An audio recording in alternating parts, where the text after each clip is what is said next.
Thank you, Pankaj. Good day, everyone, and thank you for joining us for our Q1 FY21 results. At Stelloscope 2020 that we had earlier this month, we shared a belief that an unprecedented decade of digital network creation has started.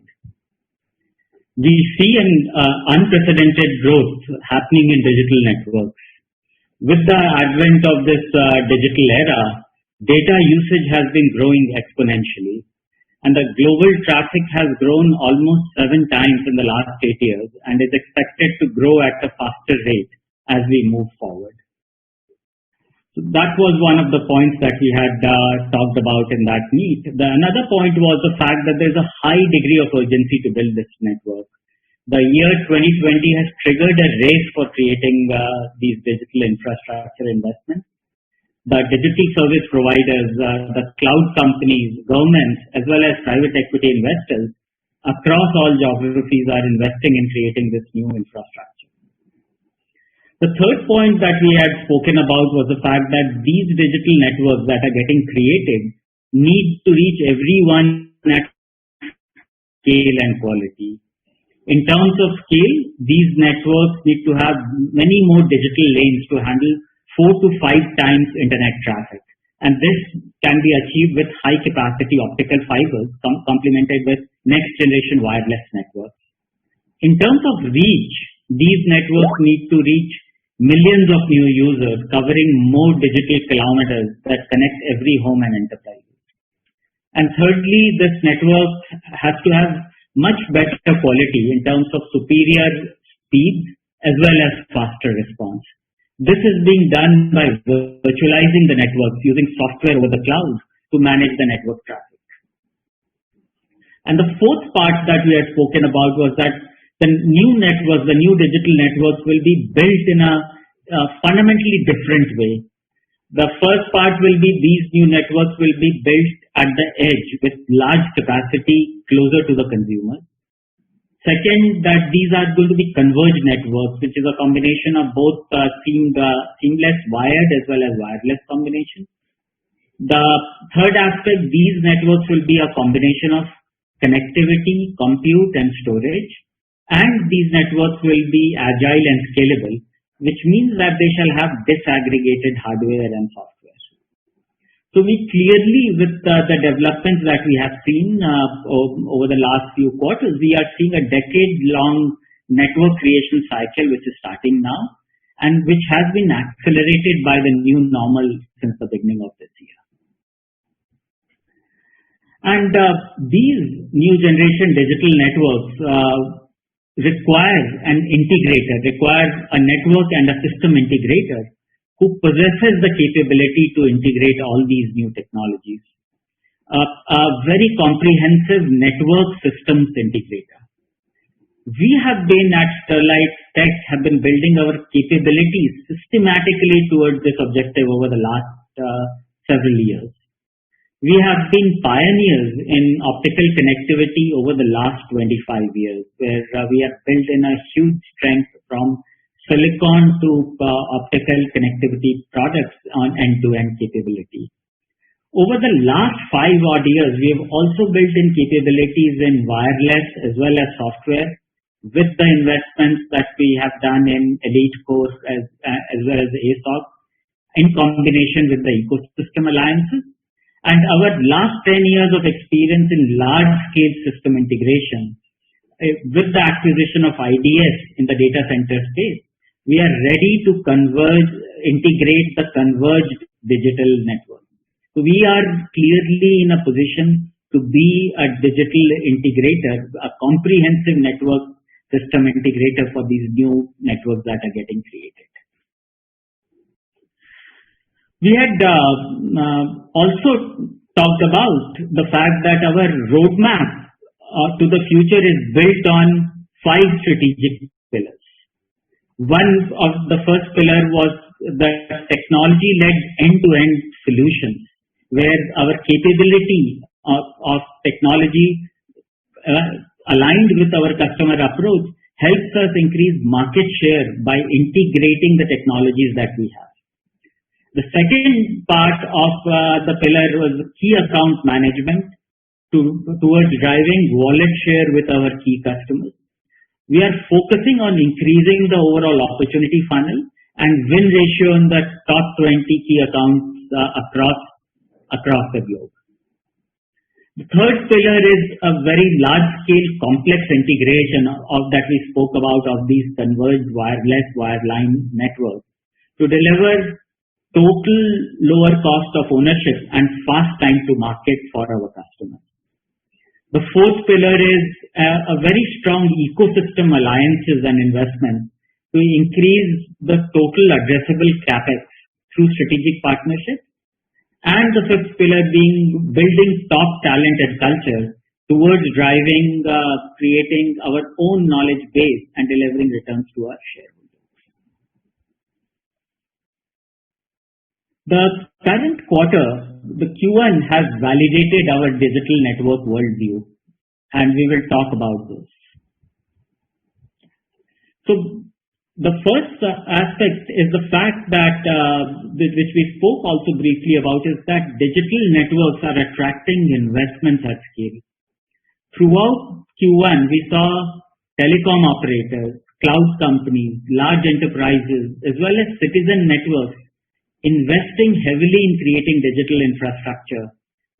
And they are also able to attract billions of new dollar capital into these digital infrastructure. Just to highlight closer to home in India, Jio platform has raised more than $20 billion from financial and strategic investors, including private equity, sovereign funds, as well as large cloud companies like Google and Facebook. We also see the advent of private equity giants in the space of digital infrastructure investment, as illustrated by the investment from KKR and EQT. This unprecedented capital raise underscores the attractiveness of the opportunity that we have just highlighted.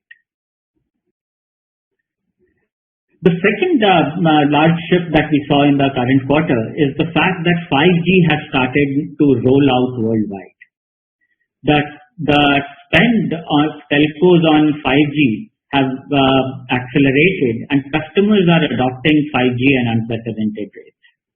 To give you a glimpse of some of the investments, T-Mobile in US has announced to spend almost $60 billion on developing 5G networks over the next 5 years. Chinese telecom companies have announced over $10 billion worth of tenders in the previous quarter. As of May 2020, more than 300 operators across the globe are investing in 5G commercial services. And to give you a sense of rollout till the Q1, 11 operators have launched commercial 5G networks till now, and total 81 operators in 42 countries are in the period of launching the commercial 5G networks. In terms of subscribers, Deutsche Telekom has reached almost 16 million subscribers. China Mobile and China Telecom have added 22 million subscribers in 1 month, which is June 2020 alone.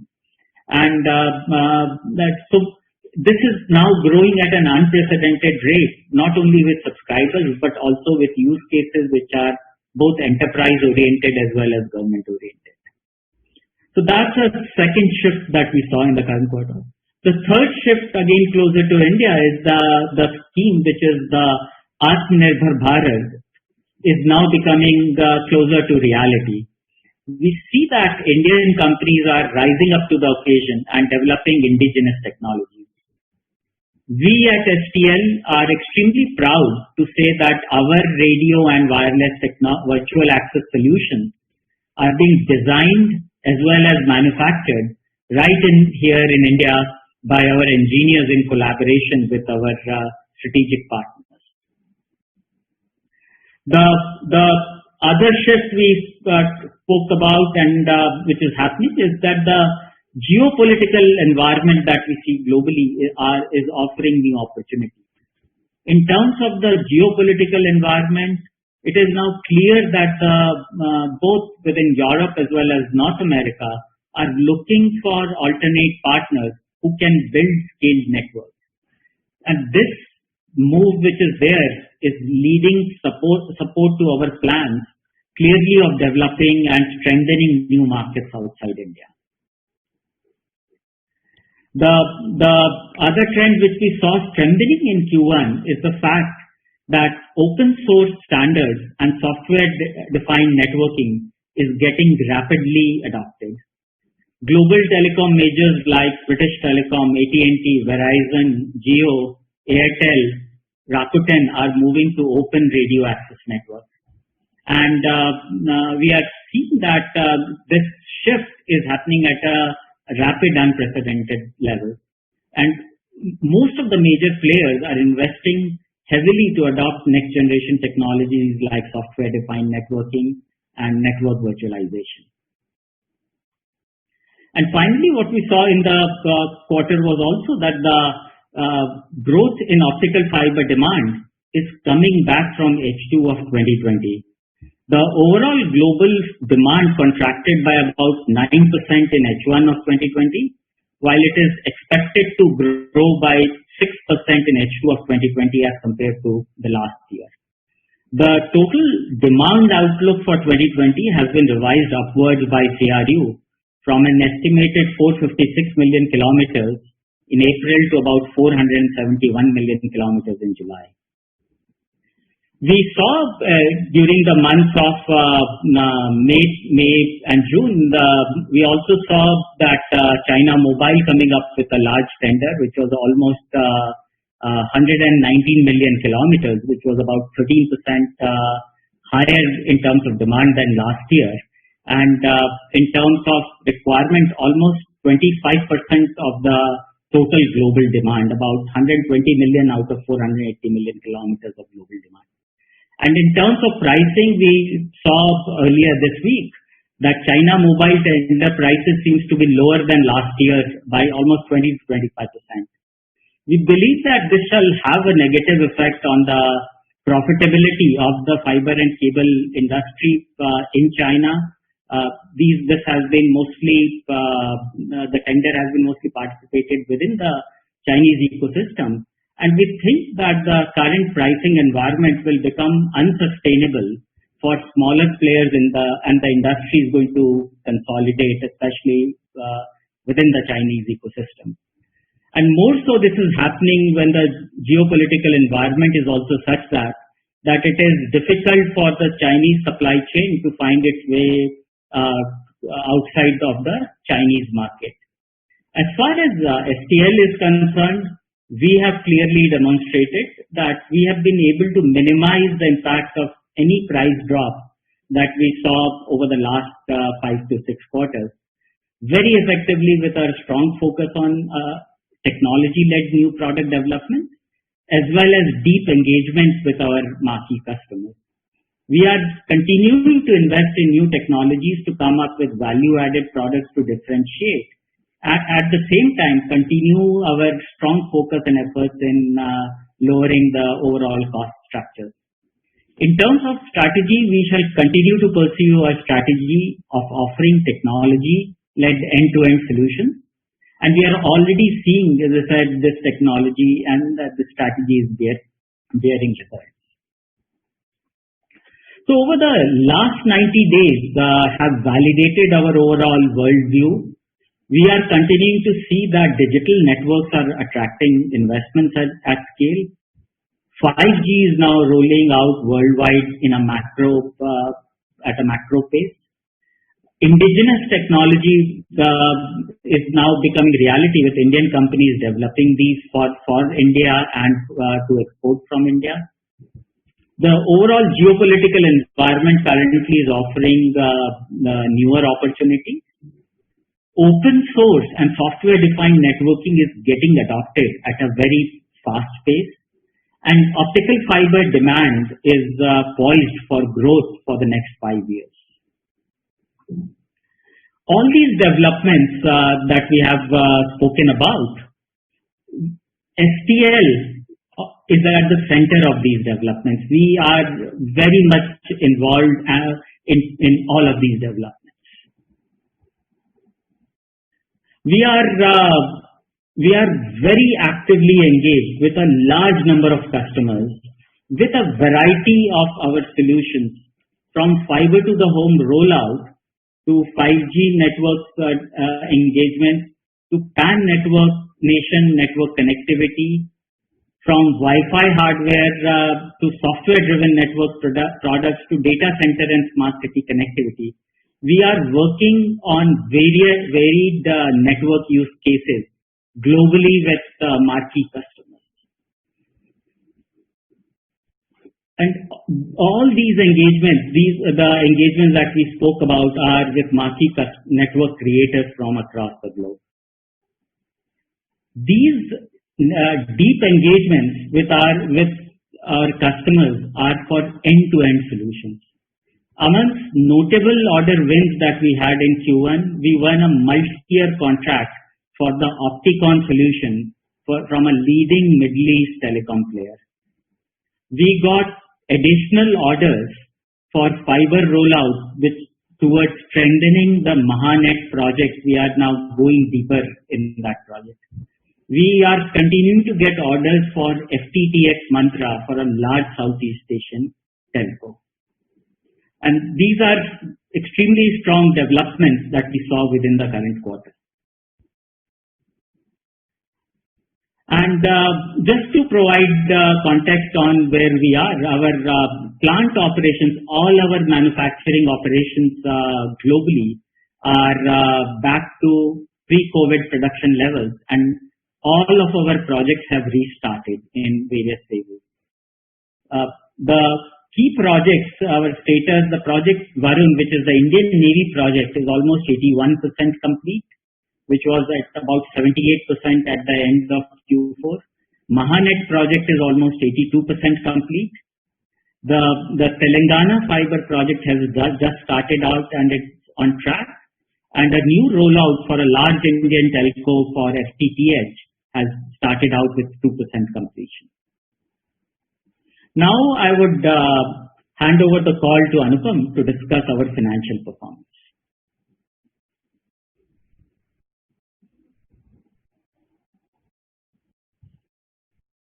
Thanks, Anand, and good day, everyone. It is very interesting to report that even during the global lockdown caused by COVID-19, our participation funnel continued to grow. We are deeply engaged with multiple customers across network use cases. These are quality engagements with marquee global customers, and we are solving customer challenges using our end-to-end solutions. If you look at the numbers, our open participation funnel has increased from around 7,000 crore in the end of March to about 10,000 crore at the end of June current year. This is reflecting increasing set of opportunities which are building for us. This growing participation funnel is also translating the order book. Our order book continues to grow since the last 4 quarters, and our current open order book stands at roughly about 10,300 crore. Despite COVID-19, we have generated new orders worth about rupees 1,150 crore in the current quarter of Q1 FY21. The order book spread in the balance 9 months of the current fiscal 21 is about 3,200 crore rupees, which can convert into revenue, and 7,100 for FY22 and beyond. Our order book is well diversified in all of our customer segments. We are also building an O&M order book, which will start to yield a significant revenue from FY23 onwards. Our revenue mix is balanced across customer segments and geographies. In terms of customer segments, our revenue from telcos and cloud segments has increased. In terms of geography, our revenue from outside India, specifically Europe and Middle East Asia, has gone up not just in terms of share to the revenue, which stands at 51% for the quarter, but in terms of the absolute value also. The sale outside India was higher than in Q4, reflecting very strong traction from the Western market, which have started normalizing faster as we speak. For Q1 of the current fiscal, our revenue is at rupees 876 crore, EBITDA at rupees 131 crore, and PAT at rupees 6 crore. The performance for Q1 of current year got negatively impacted due to COVID-19. The execution on the project sites significantly got impacted due to the extended lockdown. Production and delivery was hurt due to logistic challenges and safety and health concerns. Having said that, in the wake of unprecedented challenges, the performance is still very resilient, and Q2 will be a transition quarter as we align our efforts towards improving performance in the environment of easing lockdown conditions. We would like to state that based on the current visibility on the order book and the engagements which we are having with our customers, our H2 21 performance would be better than H2 of the last year. As stated earlier, we are also expecting fiber demand to grow and project execution speed to increase due to return of normalcy. Our ongoing buyback program demonstrates our confidence in the business. We have spent more than 50% of the amount mandated for the buyback, and we shall complete the remaining buyback by Q2. Our share price has seen 112% increase since the announcement of the buyback. We remain committed to take corporate actions in future that will create value for our shareholders. As stated in our communication earlier this month, we are on track to double our revenue and reduce our net debt to equity by half to 0.5 times of our equity to deliver our vision of 2023. In the summary, I would like to say that an unprecedented decade of digital network creation has started. STL has unique capabilities to be leading digital network integrator. Third one, the last 90 days have validated our digital network worldview with investments and the next-gen technology adoption. STL is at the center of these developments, engaging with the marquee global network creators for end-to-end solutions. With a focus on strategic pillars and continued customer engagement, we are on track to deliver the vision of 2023. With this, we come to the end of our opening commentary, and we shall now move to the Q&A. Ladies and gentlemen, we will be starting Q&A.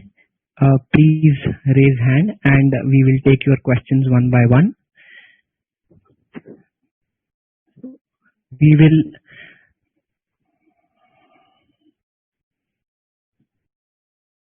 So first question we will take from the line of Pranav Kshatriya.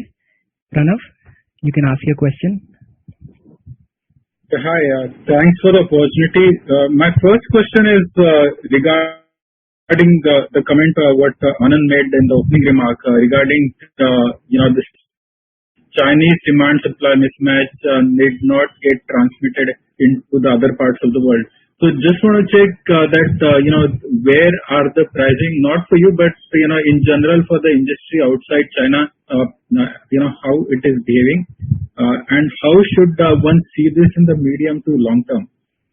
Second question is on your order book. You said that almost 32 billion order book is due to be implemented in this remaining 9 months. How is there a possibility that some of these orders can get pushed out into the future demand, and how are you seeing the the new revenue? I mean typically the run rate revenue what you have without the order book etc. panning out in this period. Thank you. Sure. So Pranav, regarding the pricing of China moving to the other markets, there definitely will be some sort of movement of the pricing. However, the situation we believe is different from what we saw 6 quarters ago or so. In the current scenario, we are seeing that the overall global demand is increasing at a global level. We are seeing that geopolitically more and more people would not want any Chinese manufacturers towards supplying them any goods, and we are seeing increasingly that shift happening across the globe. And for us, the shift is happening more and more towards value-added products, towards end-to-end solutions. So any impact on the fiber, their optical fiber pricing becomes minimal for us. You'd recall that for the whole of last year, we continued to deliver more than 20% EBITDA in spite of what had happened in China at the end of 2018. That's about the pricing. The second aspect about the order book. So this 3,200 crores of order book that we have currently, clearly we do not see any issue of customers delaying any orders. In fact, we are seeing an opposite trend happening where customers are in a sense of urgency towards expedited deliveries of their orders. The only issue could be force majeure issues due to lockdown, etc., or containment because of the virus. But we do not see any challenges related to the customers. Thank you. That is from my side. For now, I'll come back in the queue. Sure. Okay. Thank you, Pranav.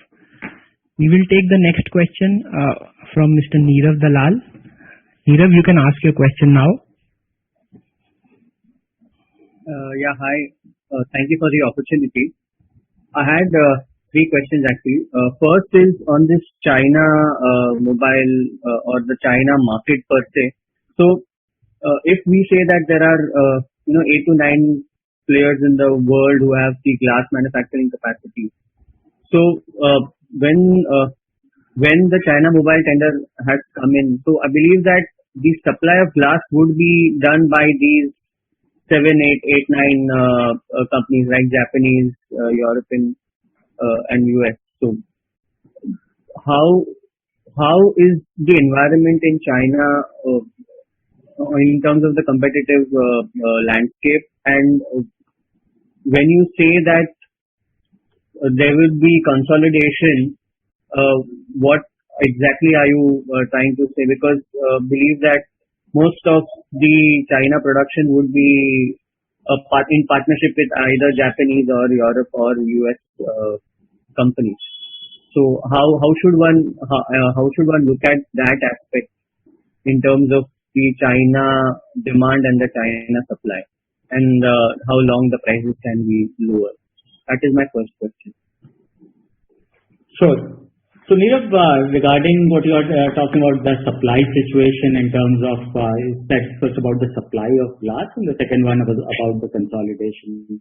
So, you are right, China continues to be a net importer of glass from other markets. It's in form of preforms as well as in form of glass tubes that they buy from other markets. And from what we understand and believe, and over the last couple of days have spoken to several people in China, this is essentially a move wherein the fact that within China a lot of downstream capacity got created. And this you would understand, this is a tender which China Mobile calls for optical fiber cables, and from that they derive the optical fiber pricing through a formula. Correct. There are 32 people who actually participated in this tender.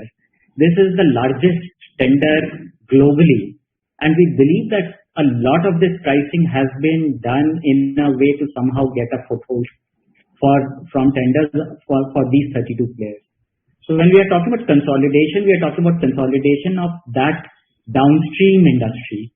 On the upstream front, there would still be a supply chain coming in from the other parts of the world, and all of us have seen the performance of the players in China, how they kind of took a nosedive between 2018 to 2019.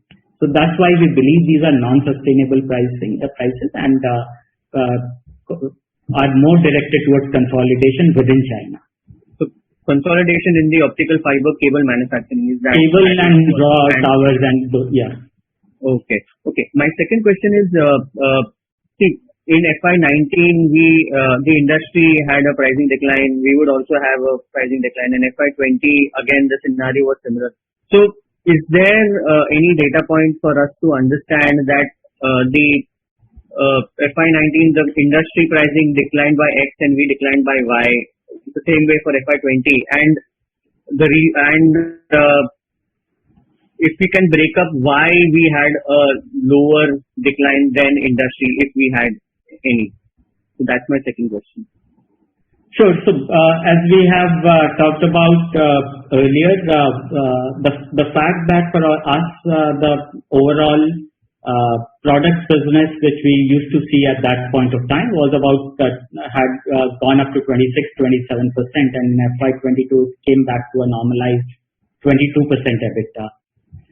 So for us, the price decline was much lesser compared to anybody else, or compared at least to anyone in this part of the world. Would be few of the things. One was the fact that we have all the time have long-term orders with our customers. Second is our value-added product proportion is much higher than anyone else. Third is the fact that we sell much more cables. We don't sell bare fiber that much to anyone. We used to sell more cables. Now we sell actually more solutions, end-to-end solutions to our customers, where bare fiber becomes a very small part of the overall value bucket. It becomes a very strong part of the technology bucket, but a small part of the value bucket. And that's why if you see our profitability between FY19 and 20 did not get significantly impacted. Okay, got that. And just finally, can you discuss in terms of the Reliance Sterlite Tech Mahindra tie-up on next generation 5G telecom network? So if you could speak on that, or no, there is no tie-up per se. I think you are referring to a report which came out in one of the publications. Essentially, the good part is that Jio announced a 5G ecosystem based out of India, based on Open RAN technology. Tech Mahindra is working on the software stack for that Open RAN technology. We are also working on the hardware and software stack. So what we are seeing that the current opportunity of the industry moving to Open RAN, 5G being disaggregated in hardware and software, focus on a non-Chinese producer, focus towards indigenous technologies, is making a very good base and an ecosystem for somebody like us or Tech Mahindra to start playing in this ecosystem, which was earlier not there. 2 years ago, such an opportunity was not there for anyone like that. Right.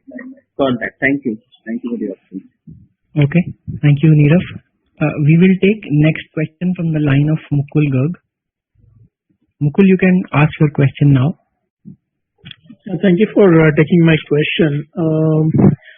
Anand, I think just a few questions from my side. To start with, again on the China mobile tender, while we understand that your business is shifting towards solution from pure products, can you highlight some steps which you are taking to manage any impact of incremental pricing pressure on the product business in the near term? And are you approaching regulators in India to preempt any risk of fiber dumping from China? So on the impact that we are taking, Mukul, it's just continued impact of what we have been doing, moving more and more towards full integrated solutions, moving more and more towards doing cable sales, moving more towards value-added products, and strong focus on cost structure. That is how between what sustained us between 18 to 19, 19 to 20, and we have maintained our margins during that perspective. In terms of the Indian scenario, or the Chinese scenario is not going to impact only on India, if at all. In terms of Indian, clearly there are various initiatives which are across the on the policy makers. So there is this preferential market access opportunity which is there, because of which Chinese players cannot participate in anything related to the government of India. There are considerations currently happening on other kinds of methods also. There is reports of safeguard duties, etc., which are currently being thought of put in place. So these are things through which the Indian market will get kind of not impacted by, if at all, if there was any Chinese dumping. But we see a global move more and more towards the next generation high technology products, and we'll continue to focus on that end while continuing to reduce our cost. At the same time, in the short term, as you rightly said, taking any initiatives to prevent any kind of dumping in the markets that we operate in. Got it. And the second question was, more on the Q1. If I look at the numbers, it looks like a large portion of the degrowth was on account of a slowdown in your large projects. Can you help reconcile this, with the impression that the lockdown, especially the first half of Q1, and the resultant impact on transportation of your products would have had a meaningful impact. Is this more of a product-led slow decline or a services-led decline? And any sense you can give on inventory movement quarter-over-quarter? Yes, so in a macro sense, Mukul, we lost about 1 month in our operations, manufacturing operations at global level, give or take that, and about 2 months on the project level. So what we see here is about 2 months of manufacturing operations and 1 month on the services front, end to end. It didn't happen exactly that, but I'm just giving you sort of a ballpark sort of a thing. Our projects started coming online towards mid of May and actually could get ramped up in June only. Our manufacturing started getting ramped up by mid of April and got ramped up fully by end of April or early May. Since then, we have been sort of operating at pre-COVID levels, and we are continuing to be pretty bullish on the outlook, and that's why what Anupam announced, that the H2 of this year, we believe will be better than H2 of last year because of the tailwind, because of the conviction, because of the order book that we have. Got it. And just one clarification on the, there are multiple media articles on the BSNL 4G tender. What is the opportunity which is there in front of you? Are you going to participate in it? And what steps you are going to take this time to manage the receivable scenario better than what happened during BharatNet? No, so one clearly is the fact that BSNL 4G we are reviewing whether the initial focus is more from a perspective on the capability and our capacity of doing a large macro rollout, and we are in discussion with and reviewing that whether we want to get into that and in what capacity. So that is our first thing in terms of our capability to roll out a 4G focus, because our focus has been more and more towards the 5G solution. The good part is that the entire ecosystem, DOT, BSNL, and everyone is extremely forthcoming and positive in terms of having the indigenous technologies.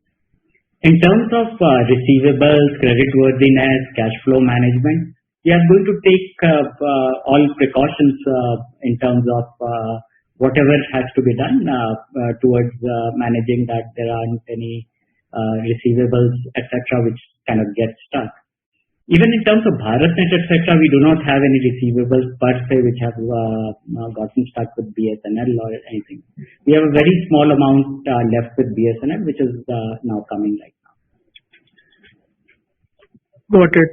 That's all from my side. Thanks for taking my questions and best of luck for the remainder of the year. Thank you. Thank you, Mukul. We will take the next question from Mr. Rajat Gupta. Mr. Gupta, you can ask your question now. Thank you for the opportunity, sir. My first question is, how are we participating in digital transformation brought in by the Jio? And with this, I want to ask that how we are helping Jio, if in any way we are. So, Mr. Gupta, Jio, we have multiple engagements and from multiple years. Ever since Jio started rolling out their networks, we have been started off with just supply of products, then became into rolling out their fiber networks, and now the engagement is for their program for fiber to the home, fiber to the enterprise, fiber to the kirana, that entire ecosystem. And then there are multiple POCs, etc., which we are engaged with them. So clearly, we are an integral part of the geo transformation that is happening. Okay. Second question, sir. How are we preparing ourselves against our competitors in this highly competitive environment that we can see? Which particular part you are talking about? The way we are the telecom and digital is our business only, and the way we are positioning, moving more and more towards offering end-to-end solutions, very deep customer engagements, very deep wallet share focus, and moving more and more towards network design, network rollout, value-added product sort of solution, where the competition is of very like-minded companies, of very high technology companies, and those competition we definitely have a way of handling and managing. So as I can see, there is around 7% market share we have globally. So are we seeing any opportunity to increase that? Our focus clearly is not in increasing vanilla market share. We have set up a capacity of about 50 million kilometers for fiber. So at the current sort of global consumption, it is going to take us to 10%, and that's what we are focused on right now. Yeah. Thank you, Mr. The last one question. Sure, please go ahead. Yeah, please go ahead. Yeah. So we are reducing our market revenue share in India. So any specific reason for that? We are not reducing our revenue, so we are growing, and the Indian, we do not, as we have mentioned earlier, we do not look at markets and make strategies according to that. We look more at customers and our readiness for that. And the resultant regional shares happen more as a resultant rather than as a strategy. We look at 20 customers with deep focus with them, and based on quarter which customers buy more or where the deployments happen more, the quarter numbers slightly shift up or down. Okay. Thank you so much, sir. Thank you. Thank you, Mr. Gupta. Ladies and gentlemen, I would request you to keep your question to one so that we can take questions from maximum participants. We will take the next question from the line of Mr. Nishid Shah. Mr. Nishid, you can ask your question now. Hi, thank you for the opportunity. So just had a question on the cost side of things. So what are the cost control measures which are being taken at this point of time to ensure that our margins revert back to the 18 to 20% level going forward? And also the measures which we are taking, what proportion of these cost cutting measures would stick in the longer run? So, Nishit, I would not look at the Q1 margin of 15% as a representative. The Q1 margin of 15%, till Q4 we have been delivering in that 20% plus range. The Q1 margin is lower just because of the fact that the revenues were lower, while in a fixed cost perspective, we continue to have those fixed costs which are normal. So, for 18 to 20%, we are well structured, but specifically coming to the cost initiative, there are multiple cost initiatives across the company in terms of supply chain, in terms of product design, in terms of efficiencies. So there are multiple initiatives which are tracked with a strong program management towards making sure that the costs come down. We also saw significant amount of costs coming down from Q4 to Q1 just because of some of these realignments on travel, offices, infrastructure, and some of these structurally we intend to keep it down as we look forward as well. Okay. So another question was that as you were talking about that we are turning more into a services company, integration company. So would our margins going forward lean more towards the 18-17% side of things? Because generally the product side of the business had higher margins. So would our margins go down because of that?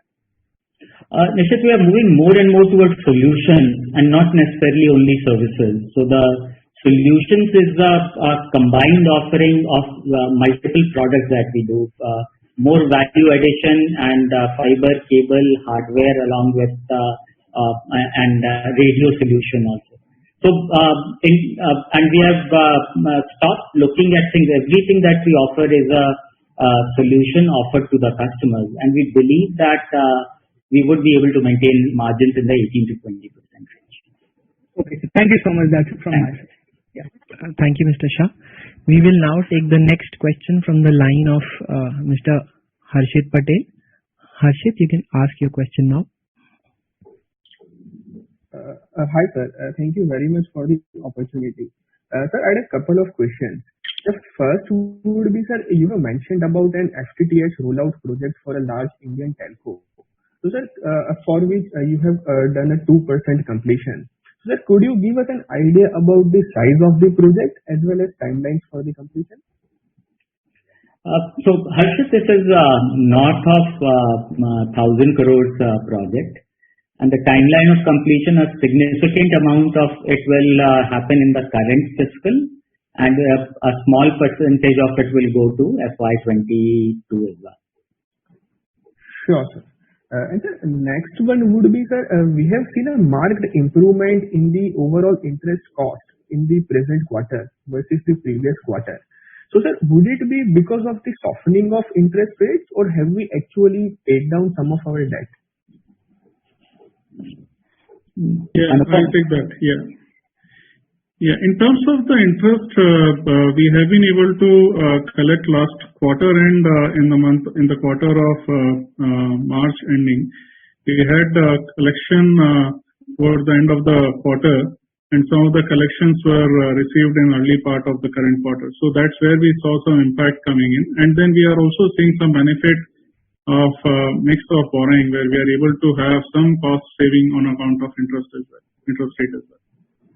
Sure, sir. That is very helpful. And sir, just the last bit on the bookkeeping one. So, sir, what were our capacity utilization levels for both fiber as well as cable last quarter? That would be all from my side.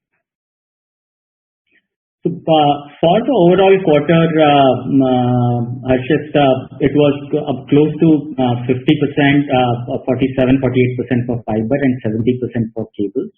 But as I said, that's an averaged out number because for almost 1 month the plants were not operating. If I remove that, then the capacity utilization towards June and July goes up significantly higher. So, sir, this 47-48%, are we talking on our existing 3 million capacity or the expanded 50 million capacity? No, 50 million capacity. Sure, sir. Thanks very much, sir. That would be all from us. Sure. Thank you, Harshit. We will take now next question from the line of Mr. Parijat Garg. Mr. Garg, you can ask your question now. Yeah, thank you. Sir, we've been seeing, this transition from products and, away from what is now a commodity into the solutions business. I think that was great foresight. Like from several years ago, we've seen this coming, I suppose. I just wanted to know, as we move to the solutions thing, I want to understand, what are the investments you think you need to make to address this big TAM, that we are seeing. The TAM is growing very quickly. So what sort of investments you think we need to make on that side, those capabilities, and what are you thinking about in terms of the ROCs on that investment? I would really like to understand where you see that trajectory going.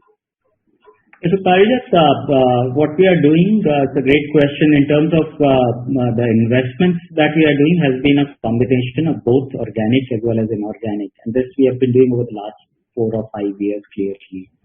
The organic part of our R&D spend, which used to be less than 0.5% of our revenue base, has moved close to almost 2% of our revenue. We spend more than 100 crores in R&D annually, organically now.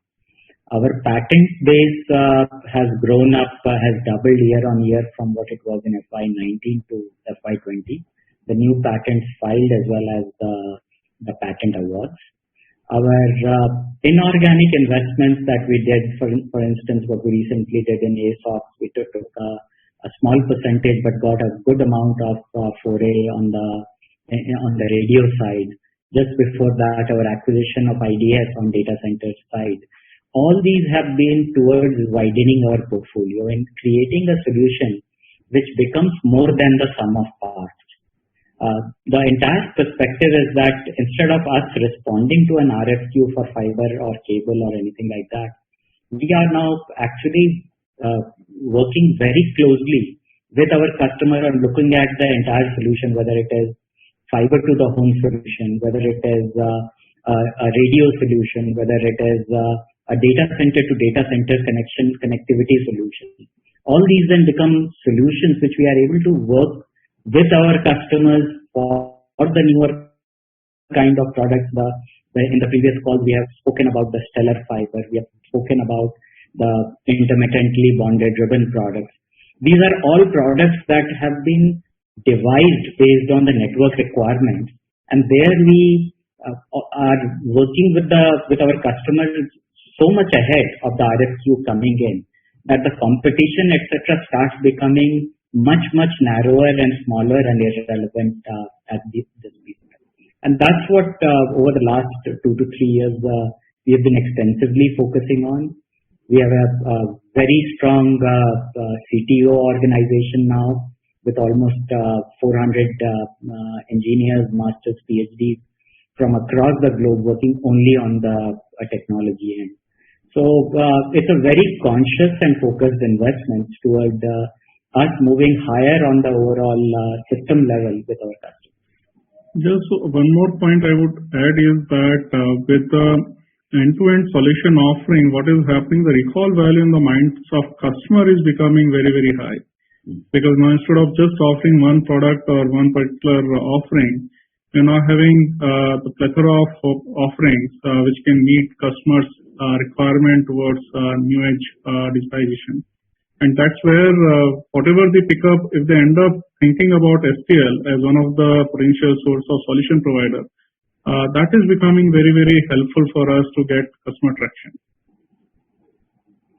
Sure, but also to understand, the ROCE profiles that you think, right now, of course, you're investing, but, in terms of when it stabilizes, where do you see the ROCE profile going? And two, since you did mention competitors, I'm assuming, your competitor profile is changing from the likes of maybe Corning or Prysmian. The competition profile will also be changing, so it would be helpful if you could share a few names that one could compare, from an economics point of view to see what we can expect. Sure. Yes, absolutely. As a concept, right now we have not started putting a IRR on R&D investments. It is front looking and we look at the ROI 2 to 3 years down the line. For any inorganic investment that we do, we look at a IRR of greater than 20% in same accordance of our line of ROCE of greater than 20% or so. And you're absolutely right that our competition profile is now wherever if we are selling the products part of it, it's clearly companies like Corning or Prysmian in Europe, etc. And there itself also the kind of products or the kind of solutions that we are able to bring in are becoming very unique solutions, because you must understand for us at STL, this is our only business. For most of our customers, this is a part or one of their businesses, and that brings in a huge amount of difference to the customers. And the last point I would just want to add, over the last 90-100 odd days, because of this situation, we would have interacted with the CXOs of more global telcos and cloud companies than we would have interacted in the last 5 years. So what we are discussing and describing is a clear trend that we are seeing, that there is a great validation of our solution approach with our current as well as potential customers. Correct. Thank you, sir. Thank you, Mr. Garg. We will now take the next question from the line of Mr. Alok Deora. Mr. Deora, you can ask your question now.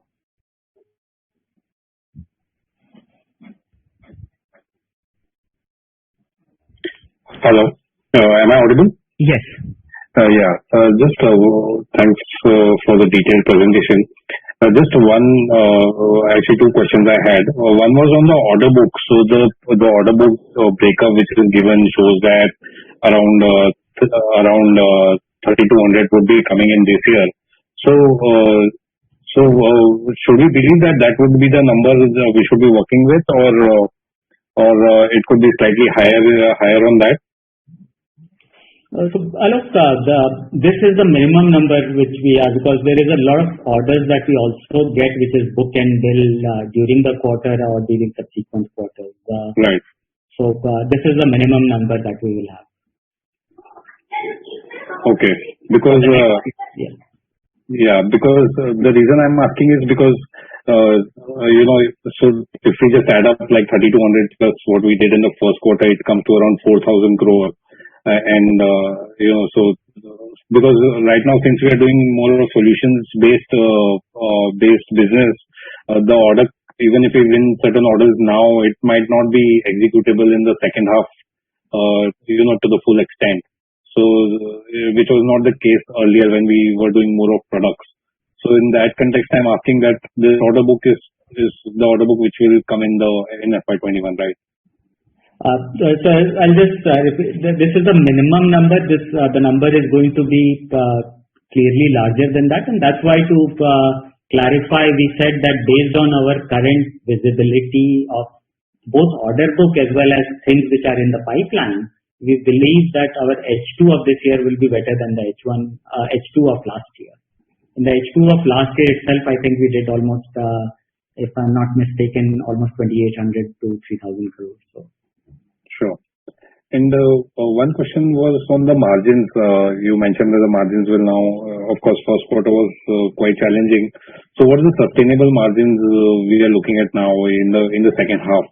Not the second quarter. I mean, one quarter might still take to sort of normalize. In the second half, what kind of sustainable margin run rate we are now looking at? So we're looking at maintaining our 18 to 20% margin guidance. While we have been operating at the higher end of it, we believe we are going to be in the range of 18 to 20%. That's all from my side. Thank you so much, sir. Thank you, Alok. Thank you, Alok. We'll take now the last question from the line of Mr. Abhishek Shah. Mr. Abhishek Shah, you can ask your question now. Hi, sir. Am I audible? Yes, Abhishek. So thank you for the opportunity. So I had two questions. The first one is, we seem to be very optimistic on the global optical fiber demand with 5G coming in and FTTH. So I'm just taking it. On slide 14. So we are assuming a single-digit growth in the optical fiber demand for the next 5 years, especially when we, if my understanding is correct, 5G needs at least 3 times more optical fiber cable compared to, a 4G. And I'm again going back to, slides of 2016-17 where, we've seen the optical fiber consumption going up by 17% CAGR from calendar year 2005 to 2017. So, I mean, are these assumptions really conservative, or am I missing out something out here? That's the first one. The second question that I have is, we set a target of 10,000 crores turnover by FY23. What could be the potential obstacles that we could face for us in achieving this target? Sure. So, Abhishek, the first part, you're absolutely right that these estimates, and we have reported what this CRU, which tracks the market, comes with. I fully agree with you that the numbers are going to be higher than what they are coming up with. And as we said, they themselves have upped the demand from their April report to the June report for FY20 and forward as well. The only caveat I would want to add is that the fiber demand globally at times gets constrained by the deployments that happen. So which you would have seen, the highest growth that happened was of 17-18% year on year, because at times it gets just even if the demand is there, the deployment speed year on year does not go up by 30%, 35%, and that is something which sort of constrains it. But I'm absolutely fully agreeing with you that that looking at what 5G is going to require fiber, that looking at just by looking at how other operators are doing, what Verizon is deploying, what the other operators are looking at, the total outlook should be better. I mean, just to provide a data point, in spite of this sort of COVID scenario in H1, the H1 for North America for F20 was 6% better than H1 in 19. So there is a lot of pent-up demand which has to start getting released as we start moving forward. As far as the 10,000 crores is concerned, Abhishek, clearly for us the clear focus is going to be on executing the strategy. Whatever we have looked at in terms of is the strategy getting validated? The answer is extremely yes. The second aspect is there capital behind it? The answer is becoming yes, and that is getting really translated by both our funnel as well as our order book. And the focus is going to be us executing this new solutions-based, services-based, value-added, product-based strategy to our customers. And that's what we are focusing more and more on. The fact that we have done it, albeit at a lower base in the past 3 years also, we have doubled our revenues while maintaining a high return on capital deployed, gives us a high degree of confidence as well as credibility. But at the same time, we have multiple programs across the company charting out as to how 5 to 10,000 will happen, which are broken up into customer-wise revenues, into solution-wise revenues, with plan A's, plan B's, plan C's in place. So trust us, we are going to be looking at it extremely closely. And if we see any kind of shift, either positive or negative, we will definitely inform you during the quarter. As we look forward.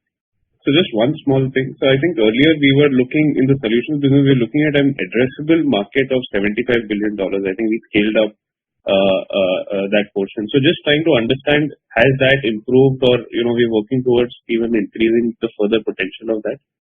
So currently, we are in fact leaving that 75. So we are not looking at increasing a potential TAM and taking a smaller share.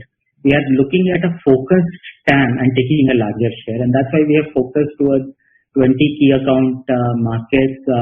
And this $75 billion we had talked about was by FY23. So again, that we are looking at how from a current TAM of about $30 billion towards reaching $75 billion, what are the solutions that we need to offer to go up the value chain, and which are the customers that we need to address if they are currently not a part of our existing customer base. So we are clearly not in chasing high TAM or high funnel size. We are chasing right customers and right order book and a high winning percentage. So that is really helpful. It's really impressive how we've come a long way in the last 5 years. Thank you so much for the opportunity. Thank you, Mr. Shah. And with this, we come to the end of question and answer session. And I now hand it over back to Dr. Anand Agarwal for the closing remarks. I would just like to thank everyone for attending this call and showing such a great level of interest and insights and the right questions for our companies.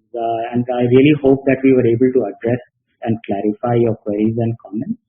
For any further comment, ideas, we would welcome your interaction with our investor relations team, which includes myself as well as Anupa.